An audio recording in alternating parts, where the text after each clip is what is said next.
अस्सलाम वालेकुम वरहमतुल्लाह। बच्चों, आज के इस वीडियो में जो हमारा ऑल्टरनेटिंग करंट्स के हवाले से एक तीसरा वीडियो या तीसरा लेक्चर मान के चलिए है, इसमें हम क्या चीज़ डिस्कस करने जा रहे हैं, मीन वैल्यू ऑफ एसी। आप जानते हैं कि जब भी किसी क्वांटिटी के वैल्यूज़ चेंज हो जाए विद टाइम, यानी टाइम के साथ साथ अगर कोई क्वांटिटी चेंज हो रही हो तो हर एक इंस्टेंट ऑफ टाइम पर उसका एक नया वैल्यू होगा और हम उस वैल्यू को जो एक पर्टिकुलर इंस्टेंट पर किसी क्वांटिटी का वैल्यू होता है उसको हम इंस्टेंटेनियस वैल्यू कहते हैं। आप जानते हैं कि हम जब एक एसी का ग्राफ प्लॉट करते हैं तो टाइम के साथ साथ तो यहाँ से हम करंट ले लेते हैं और ये हमारी टाइम एक्सिस होती है यहाँ से। तो अब आप जानते हैं कि ये वाला हाफ साइकिल जो ऊपर हमने बनाया, अक्सर हम इसको positive half cycle of AC मानते हैं और इस नीचे वाले को हम नेगेटिव हाफ साइकिल मान लेते हैं। इसमें कोई हार्ड एंड फास्ट रूल नहीं है, चाहे तो आप ऊपर वाले को नेगेटिव और नीचे वाले को पॉजिटिव मान के चल सकते हैं, लेकिन कन्वीनियंस के तौर पर हम ऊपर वाले हाफ साइकिल को ही पॉजिटिव हाफ साइकिल मान के चलते हैं। अब इस पॉजिटिव हाफ साइकिल में करंट के डिफरेंट वैल्यूज होंगे। मान लीजिए यहाँ पर अगर देखेंगे इस पॉइंट पर तो ये करंट का वैल्यू ये है और यहाँ पर देखेंगे तो करंट का एक और वैल्यू है। इस पॉइंट पर देखेंगे तो करंट का मैक्सिमम वैल्यू जिसको हम पीक वैल्यू कहते हैं। तो ज़रा अगर हम देखें कि ये जो पहला वैल्यू हमने लिया तो ये किस टाइम पर है, ये इस टाइम पर हमें करंट का ये वैल्यू मिला, दूसरे इस टाइम पर हमें करंट का ये वाला वैल्यू मिला, ठीक है, और इस तीसरे टाइम पर हमें करंट का ये मैक्सिमम वैल्यू मिला, पीक वैल्यू ऑफ करंट, ठीक है ना। तो इसका मतलब ये हुआ कि हर इंस्टेंट पर करंट का अलग अलग एक वैल्यू होगा। इसी तरह से बहुत सारे इंस्टेंट्स यहाँ पर होंगे, अनगिनत, और इन इंस्टेंट्स ऑफ टाइम पर जो हमारे पास इतने सारे इंस्टेंट्स हैं, हर इंस्टेंट पर एक करंट का वैल्यू होगा और किसी भी टाइम पर हम इंस्टेंटेनियस करंट जो है उसको किस एक्सप्रेशन से हम निकाल सकते हैं, पता लगा सकते हैं, I is equal to I not sine omega T. इसी तरह अगर हमारे पास वोल्टेज होगी, अगर ये वोल्टेज और टाइम के दरमियान ग्राफ होगा, एसी वोल्टेज वर्सेस टाइम, तो हमें मिलेगा यहाँ पर V या E is equal to E not sine omega T. ये इंस्टेंटेनियस करंट की एक्सप्रेशन, ये इंस्टेंटेनियस वोल्टेज की एक्सप्रेशन। यहाँ पर कभी E लिखते हैं हम, कभी V लिखते हैं। जैसे अगर कोई V सिंबल यूज करे तो हम इसी इक्वेशन को लिख सकते हैं, और V is equal to V nought sine omega T. आप जानते हैं ये आई नॉट क्या है, it is the peak value of current. यहाँ से ले लीजिए, यहाँ से ले लीजिए। आई क्या है, किसी भी इंस्टेंट पर जो करंट का वैल्यू है उसको हमने डिनोट किया है by this I, this is instantaneous value of current, और ये डिपेंड कर रही है किसके बराबर होता है, peak value of current into sine of omega T. यह टी का मतलब क्या है कि जिस इंस्टेंट पर आपको करंट का वैल्यू निकालना है, ये स्मॉल टी जो है वही इंस्टेंट ऑफ टाइम है। उस इंस्टेंट ऑफ टाइम को सब्स्टिट्यूट करिए, आपको आई मिलेगा। इस पर मैंने सिंपल सा एक न्यूमेरिकल, दो न्यूमेरिकल्स पहले भी दिखाई हैं वीडियो नंबर 2 में या लेक्चर नंबर 2 में। अब यहाँ पर ज़रा देख लेते हैं कि ये सब चीज़ हमें क्या बताती है। ये पूरी की पूरी चीज़ हमें ये बताती हैं that in this AC we have different values of current at different instants of time, and likewise we have different values of voltage at different instants of time. So at any particular instant we have a value for current, value for voltage, and we call that as instantaneous current or instantaneous voltage. किसी एक particular instant of time पर हमें एक value मिलता है current का, जो उस इंस्टेंट का वैल्यू ऑफ करंट है, जिसको हम इंस्टेंटेनियस वैल्यू कहते हैं करंट का। इसी तरह से वोल्टेज के लिए हम उसको इंस्टेंटेनियस वैल्यू ऑफ वोल्टेज करेंगे। मगर जब इस तरह की बात होती है कि कोई क्वांटिटी इस तरह से चेंज हो जाए टाइम के साथ साथ, तो कौन सा वैल्यू जो है वो कंसिडर किया जाए कि भाई अगर ये एसी है तो हम कभी कहते हैं what is the value of this AC, तो हम कहते हैं 5 एम्पियर्स, 10 एम्पियर्स। तो इन केसेस में जब हम करंट का कोई वैल्यू, जैसे बहुत सारे वैल्यूज हैं, बहुत सारे वैल्यूज तो बताए नहीं जा सकते ना, बहुत सारे वैल्यूज, यहाँ करंट का एक वैल्यू, यहाँ एक, आखिरकार हमें करंट का वैल्यू एक्सप्रेशन के लिए चाहिए, एक्सप्रेस करने के लिए चाहिए। तो हम ऐसे केसेस में क्या करते हैं, आप बखूबी जानते हैं। जब इस तरीके से वैल्यूज चेंज हो जाते हैं तो फिर हम एवरेज वैल्यू ढूंढना शुरू कर लेते हैं। अब आप जानते हैं कि अगर मैं इन एवरेज को निकाला कैसे जाता है, कैसे मेजर किया जाता है, जो भी हमारे पास वैल्यूज होते हैं, ऑब्जर्वेशंस होती हैं, हम उनको सम करते हैं, डिवाइड बाय हम नंबर ऑफ ऑब्जर्वेशंस करते हैं, तो हमें एवरेज मिलता है। अगर हम वो यहाँ पर करने लगे तो जितने भी इंस्टेंटेनियस वैल्यूज होंगे इस पॉजिटिव हाफ साइकिल में, उतने ही एग्जैक्टली वैसे ही इंस्टेंटेनियस वैल्यूज होंगे हमारे नेगेटिव हाफ साइकिल में। तो जब हम सारे इंस्टेंटेनियस वैल्यूज ऑफ करंट को ऐड करेंगे तो हमने सम ऑफ ऑब्जर्वेशंस किया, लेकिन उस सम ऑफ ऑब्जर्वेशन में क्या आएगा, sum of positive values, sum of instantaneous values in positive half cycle plus sum of all instantaneous values in negative half cycle. तो अगर फुल साइकिल के लिए हम एवरेज निकाले, मीन निकाले इस एसी का, वो जीरो आएगा। वो हमारे पास जीरो आना है, वो जीरो ही आएगा, क्योंकि इसमें सारे positive instantaneous values negative instantaneous values के बराबर होंगे। तो जब हम सबको सम करेंगे, divide by number of values करेंगे, तो सम ही पहले जीरो आ जाएगा, तो एवरेज जीरो आ गया। सो हम ये कंक्लूजन कहते हैं, कंक्लूजन पर आते हैं, इस कंक्लूजन हम इस कंक्लूजन पर आते हैं, हम इस कंक्लूजन पर आते हैं, किस कंक्लूजन पर, हम इस कंक्लूजन पर आते हैं कि भाई एसी का average value for a full cycle zero होता है। अगर आप इसको कैलकुलेट करने लगे mathematically, you will get zero. Why? Because the sum of all instantaneous values in the positive half cycle is equal to the sum of all instantaneous values in the negative half cycle of AC. मैं फिर से दोहराऊंगा, the sum of all instantaneous values in positive half cycle of AC is equal to sum of all instantaneous values in its negative half cycle. So जब आप इन साल का सम करेंगे, divide by number जितना भी हैं ये उससे डिवाइड करेंगे, तो sum of observation is divide by number of observation आपको करना पड़ेगा एवरेज वैल्यू निकालने के लिए, और वो आपका जीरो आएगा। तो जब पूरे एक साइकिल के लिए average value of AC is zero, तो हम इसको इस तरह से लिख सकते हैं, I average for full cycle, पूरे साइकिल के लिए एवरेज वैल्यू क्या है, जीरो है। I average for full cycle, पूरे साइकिल के लिए average value is always zero. इसको आप अपनी जगह नोट करके रखेंगे। तो फिर हम ये एवरेज या मीन वैल्यू जब निकालेंगे तो पूरे साइकिल का निकालना नहीं पड़ेगा, हमें सिर्फ हाफ साइकिल का निकालना चाहिए, क्योंकि वो तो भाई कभी जीरो आएगा नहीं, उसमें सारे क्या होंगे, पॉजिटिव हाफ साइकिल में जो इंस्टेंटेनियस वैल्यूज हैं वही ऐड होंगे। या फिर अगर आप इस नेगेटिव हाफ साइकिल का मीन निकालेंगे तो उसमें सिर्फ नेगेटिव हाफ साइकिल के जो इंस्टेंटेनियस वैल्यूज हैं वही ऐड होंगे।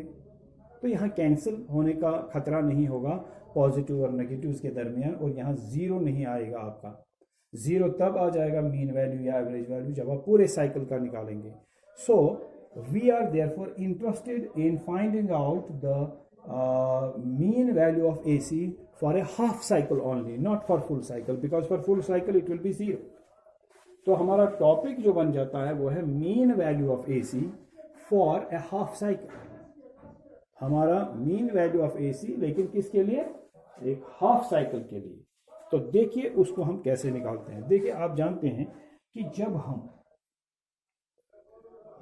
जब हम इंस्टेंटेनियस वैल्यू ऑफ करंट लिखेंगे, अच्छा मुझे बताइए, अगर हम एवरेज वैल्यू ऑफ करंट लिखेंगे कैसे लिखेंगे, I is equal to Q divide by T. ये क्यू क्या होता है, उसको टोटल चार्ज, टी क्या होता है, total time taken. So I is Q by T. When I is Q by T, इस I is Q by T का मतलब क्या होता है, ये इंस्टेंटेनियस वैल्यू ऑफ करंट है या एवरेज, ये एवरेज है। तो इंस्टेंटेनियस वैल्यू कैसे लिखेंगे आप, इंस्टेंटेनियस वैल्यू आप लिखेंगे D Q divide by D T. आप इधर लिख सकते हैं ये एवरेज है और ये इंस्टेंटेनियस वैल्यू है, आई इंस्टेंटेनियस। तो इंस्टेंटेनियस वैल्यू आप इस तरह से लिखेंगे।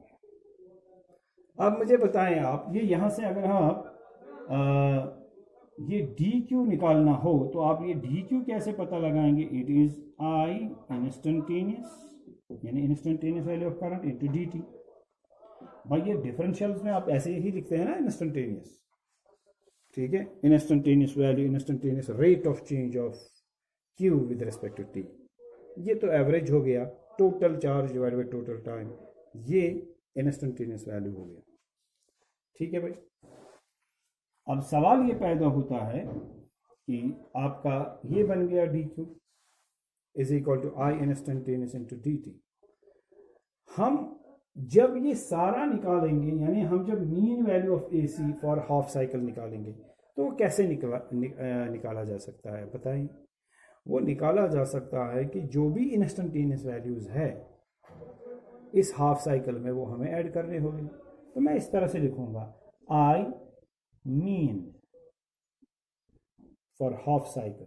जब ये हाफ साइकिल के लिए है मीन वैल्यू ऑफ करंट, कभी कभी हम इस तरह भी लिखते हैं आई मीन, ठीक है ना, यानी mean value of AC for this half cycle. तो जब आप ये mean value of AC for half cycle लिखेंगे तो ये कैसे लिखेंगे आप, ठीक है। तो हम इसको इस तरह से भी डिनोट कर सकते हैं। अब आप ज़रा बताइए ये जो डी क्यू है, what is this D Q?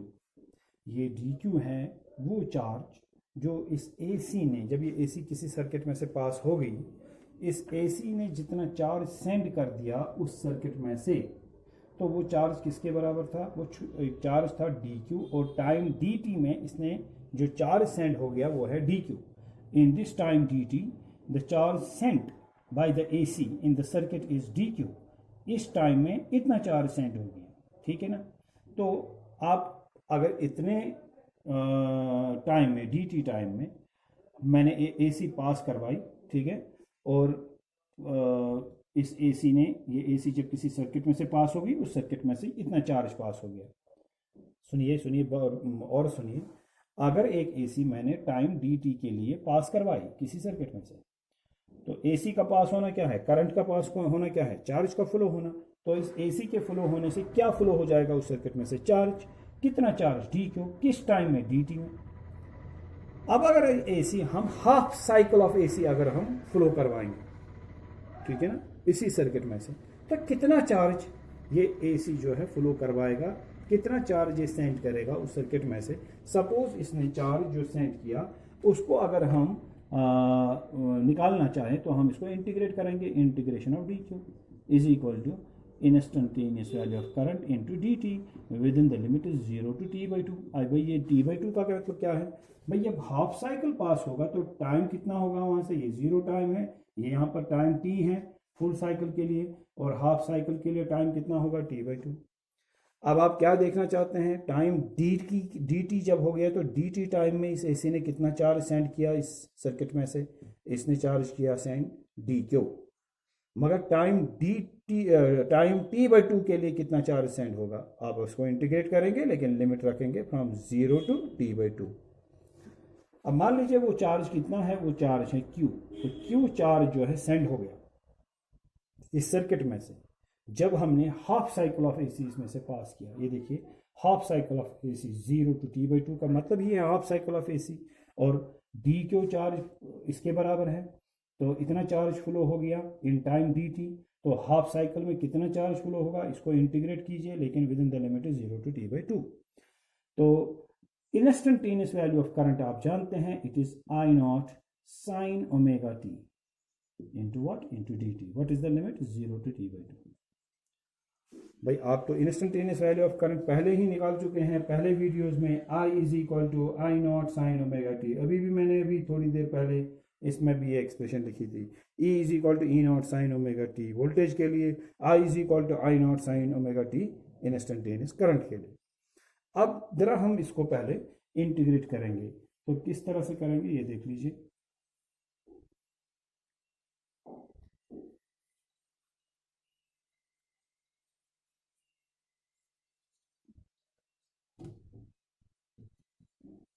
देख लीजिए हमें मिलेगा Q इज इक्वल टू, यहाँ आई नॉट बाहर, इंटीग्रेशन ऑफ, ये वीडियो में आ रहा है कि नहीं आ रहा है? ठीक है, सो आई नॉट बाहर and we get here sine of omega T d T and the limits are 0 to t/2। So Q is equal to I naught. शाबाश।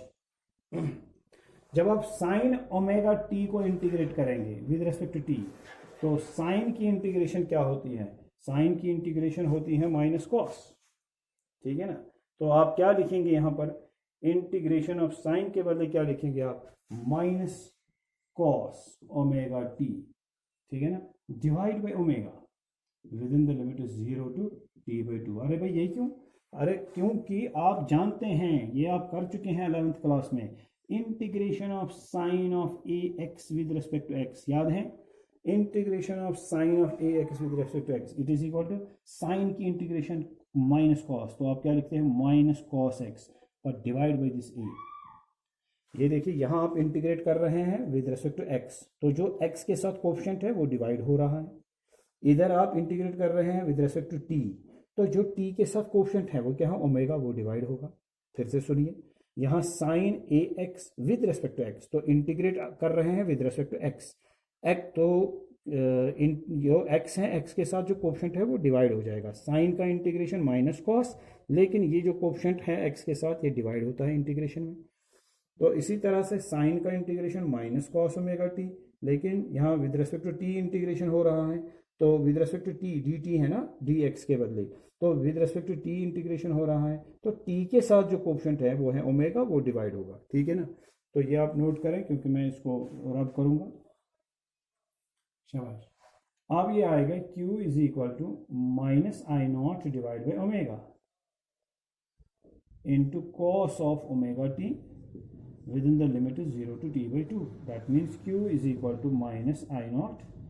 अब ओमेगा के बदले आप लिख सकते हैं 2 पाई बाई टी जो बाहर है, शाबाश। अंदर कॉस ओमेगा के बदले लिखिए 2 पाई बाई टी, इस t के बदले अपर लिमिट t बाई 2, फिर आप लिखते हैं माइनस, कैसे लिखते हैं लिमिट, पहले कॉस ओमेगा टी, इस टी के बदले अपर लिमिट, फिर से minus cos omega T, T के बदले फिर लोअर लिमिट। ठीक है ना, तो हम लिखेंगे, मैं यहाँ पर लिखूंगा ताकि आपकी वीडियो में आ जाए, कॉस ओमेगा के बदले लिखा 2 पाई बाई टी, इस स्मॉल टी के बदले अपर लिमिट, फिर से कॉस ओमेगा के बदले 2 पाई बाई टी, ठीक है ना, ओमेगा के बदले 2 पाई बाई टी, अब इस टी के बदले लोअर लिमिट दैट इज 0, ये आपने लिमिट अप्लाई किया। तो इसका मतलब ये हुआ क्यों आपने लिमिट्स अप्लाई किए, तो क्यों आएगा यहाँ पर minus I naught divide by 2 pi by T, ये टी ऊपर जाएगा 2 पाई नीचे रहेगा। ठीक है, अब ये इंटू ये T and T cancels, 2 and 2 cancels, तो मिला कॉस पाई। ठीक है, क्योंकि खाली पाई बचा वहां पर, माइनस कॉस ऑफ 0, क्योंकि 0 से मल्टीप्लाई है यहाँ पर तो कॉस 0। ठीक,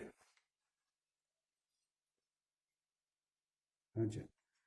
अब आपका कॉस पाई होता है -1 और कॉस 0 होता है 1, तो ये क्या बनेगा, Q is equal to minus I naught T by 2 pi, cos pi is -1 minus cos 0 is 1, cos pi के बदले -1, ये माइनस ऐसे ही लिखा, कॉस 0 के बदले 1, ये बन गया -2।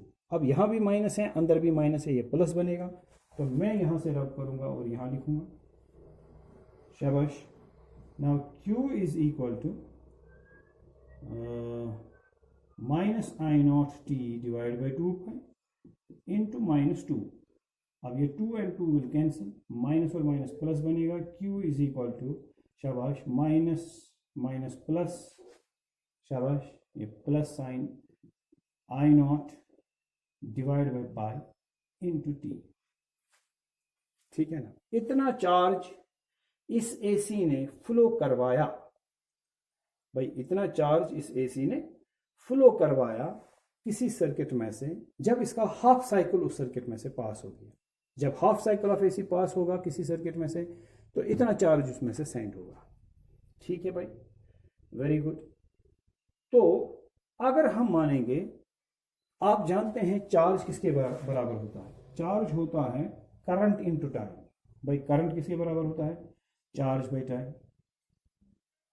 ठीक है ना, तो चार्ज किसके बराबर होगा, करंट इनटू टाइम। ठीक है, अब अगर मुझे एवरेज करंट देखना होगा जब चार्ज इतना है, तो मैं कहूंगा भाई वो एवरेज करंट जो हाफ साइकिल में है, ठीक है ना, वो कितना होगा, current is charge divide by time, या फिर मैं ऐसे लिखूंगा charge Q is equal to current into time.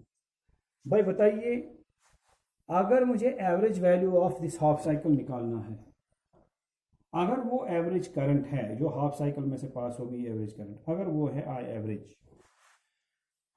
ठीक है ना, इतना चार्ज फ्लो हो गया, तो ये चार्ज जो है किसके बराबर आपको आएगा, हाफ साइकिल में कितना चार्ज फ्लो हो जाएगा। हाफ साइकिल में जो चार्ज फ्लो होता है नॉर्मली, हाफ साइकिल में जो चार्ज फ्लो होगा वो होगा करंट इनटू टाइम। टाइम कितना है, टाइम तो t/2 है भाई, चार्ज होता ही है। अब इसमें क्या है, I = Q/T। तो चार्ज किसके बराबर होता है, I × T। जो आपकी करंट फ्लो हो रही है, एवरेज करंट, वो ये है।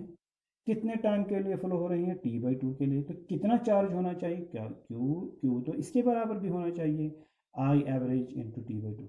लेकिन ये Q तो आप पहले ही निकाल चुके हैं एक बार, तो लिहाजा आप कहेंगे I0 / pi × T = I average × t/2। अब ये T और T कैंसल्स, तो I एवरेज आएगा 2 times I0 / pi = I average. तो जो एवरेज वैल्यू ऑफ करंट है फॉर हाफ साइकिल वो किसके बराबर है, 2 टाइम्स I0 / पाई। अब अगर आप यहाँ पाई का वैल्यू सब्स्टिट्यूट करें, ठीक है ना, तो और 2 डिवाइड बाई पाई का वैल्यू 22/7, तो आपको ये मिलेगा यहाँ पर 0.637 × I0 = एवरेज वैल्यू। तो इसका मतलब एवरेज वैल्यू ऑफ AC मैं ऐसे लिखूंगा फॉर हाफ साइकिल। मैं इसको 1/2 नीचे लिखूंगा ताकि ये समझ में आ जाए ये एवरेज वैल्यू है किसके लिए, हाफ साइकिल के लिए। किसके बराबर है, 0.637 I0। अगर आपको एक AC का मीन वैल्यू निकालना हो, एवरेज वैल्यू निकालना हो फॉर हाफ साइकिल, वो किसके बराबर होता है, वो होता है 0.637 पीक वैल्यू। जो इस AC का पीक वैल्यू होगा उसको मल्टीप्लाई करना होगा 0.637 से। दूसरी सूरत में अगर हम इसको 100 से मल्टीप्लाई करें तो ये परसेंटेज में आएगा, तो ये आ जाएगा I average for half cycle of AC के लिए एवरेज वैल्यू जो है that will be 63.7% of I0। मतलब मैंने 100 से मल्टीप्लाई करके इसको परसेंटेज में कन्वर्ट कर दिया। Value of AC for a half cycle, average value for half cycle क्या होता है, पीक वैल्यू का 63.7%। आप देख लीजिए, मैं आपसे कह रहा हूं भाई, if the mean value, peak value of AC, अगर पीक वैल्यू ऑफ किसी AC का पीक वैल्यू है 10 एम्पियर्स, बताइए इसका मीन वैल्यू कितना होगा फॉर हाफ साइकिल। आसान सी बात कह रहा हूं, कोई बड़ी बात नहीं कह रहा हूं। मैं आपसे कह रहा हूं एक AC है, उसका पीक वैल्यू है 10 एम्पियर्स।